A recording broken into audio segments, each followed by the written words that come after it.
Hey friends!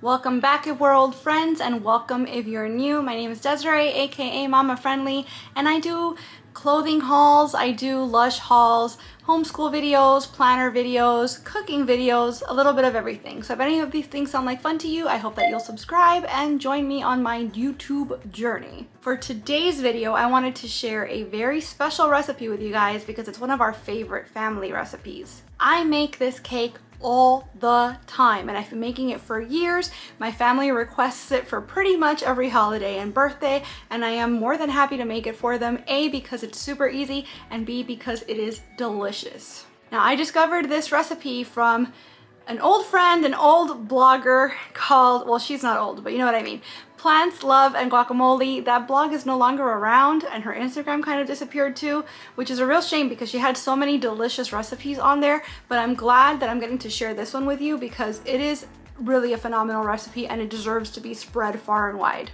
As you can imagine from the name of the blog, it is a paleo recipe, which I absolutely love because I cycle through low carb or not so low carb, and I eat mostly whole foods with the occasional splurge, but one thing that never changes is I always eat gluten and dairy free. So paleo recipes tend to fit that perfectly, and as I mentioned, my family absolutely loves this recipe. So whether you're paleo or eating a standard American diet, you're going to love this cake. This is a flourless chocolate cake, and I like to dress it up with raspberries or strawberries usually, but there's also an optional chocolate ganache to pour over the top, and any way that you dress this cake up, it's going to be amazing. So let me show you how I make my paleo chocolate cake. So as usual, I like to start out by showing you all of the ingredients we're gonna need. We always need 1 cup of chocolate chunks. I like the Enjoy Life brand because they're allergy friendly. I'm also gonna need 3/4 cups of coconut sugar to make this paleo, but I don't have any, so it's not strictly paleo today. I'm using regular sugar. 3 eggs, a 1/2 cup of butter or coconut oil. I'm going with coconut oil to keep it dairy free. 1/2 cup of unsweetened cocoa, a teaspoon of vanilla, and a 1/4 teaspoon of salt. I'm also going to use this raspberry jam and fresh raspberries to decorate at the end. And I'm going to start by preheating my oven to 375. I'm going to start by spraying some oil into this 8x8 glass dish. I usually either use one of these or a glass pie tin. Either way, use something pretty because you're not going to turn this cake out. It's going to be served in whatever you bake it in.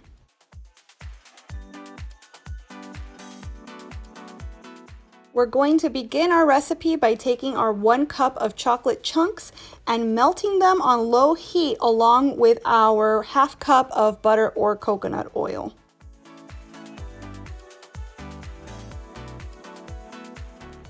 While the chocolate and the oil are slowly doing their thing on the heat, I'm going to take a bowl and I'm going to beat the 3 eggs, the teaspoon of vanilla, and the 1/4 teaspoon of salt so that they're ready for the next step. So I've been making it a point to stir the chocolate and oil every once in a while just to help them combine and help them melt together.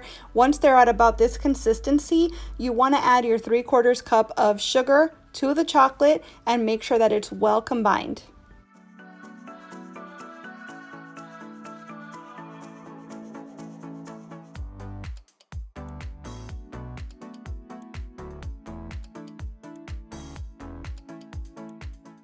Once the sugar and the chocolate have become one, take it off the heat, mix in that egg mixture and your 1/2 cup of unsweetened cocoa all into the chocolate in your saucepan. So you might want to use a slightly larger saucepan to make sure it has room for the entire batter. I personally like to add the cocoa powder in first and make sure it's completely combined because I feel like the cocoa powder plus the stirring helps bring the temperature of the chocolate down, which shouldn't be high to begin with because we were melting it over low heat, but that's going to help prevent the eggs curdling or cooking when we mix them in.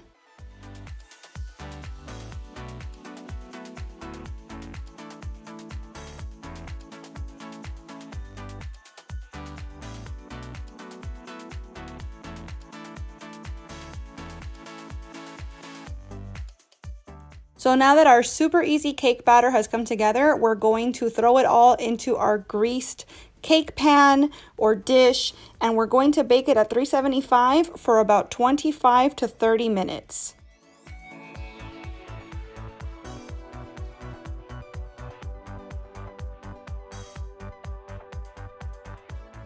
Here she is, perfectly cooked. You want to let the cake cool completely before you top it. I like to top it with raspberry jam or strawberry jam and then just adding fresh fruit on top. If you want an even richer topping for this already rich fudgy cake, you can make a ganache to top it with instead. So you would just take half a cup of those same chocolate chunks and get yourself a can of coconut milk, the regular full fat stuff. Put it in the fridge for a little while, ideally overnight, and you just want to use a quarter cup of the top bit of it. So like the really rich fatty part of the coconut milk. So in a small saucepan, you would put that quarter cup of thick coconut milk and a half cup of those chocolate chunks and just melt them on low heat and pour that over the cooled cake in place of the jam. Really, really delicious, super, super rich. So it's really up to you which way you want to go with this. I've never had a slice of this cake that's been bad, no matter how you dress it up.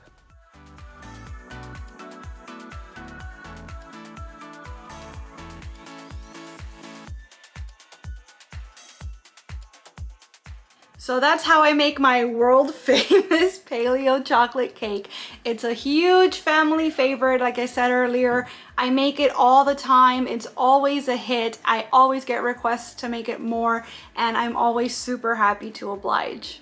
It's super dense, it's super fudgy, it's delicious straight from the fridge if you make it to having any leftovers. And you can dress it up with any sort of fruit that's in season. I love using berries, but I'm sure that any fruit you can think of that goes with chocolate would probably work. You can glaze it with the jam like I did. You can glaze it with the ganache. You could even try different jam and fruit combinations. It's very versatile. And honestly, anytime that I've made it in any configuration, I've always loved the result. So I hope you'll try this recipe. I know you'll enjoy it. And if you do, when you do, I hope you'll come back to the comments and let me know how it went for you. Is there any particular treat or recipe that you tend to make for special occasions that gets requested again and again?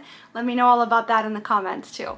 I want to thank you so much for watching this video. I really hope you enjoyed it. And if you did, I hope you'll please give it a big thumbs up. I'd also love it if you'd subscribe and click that notification bell because I post at least 3 times a week and I wouldn't want you to miss a minute. Thanks so much again for watching. Bye!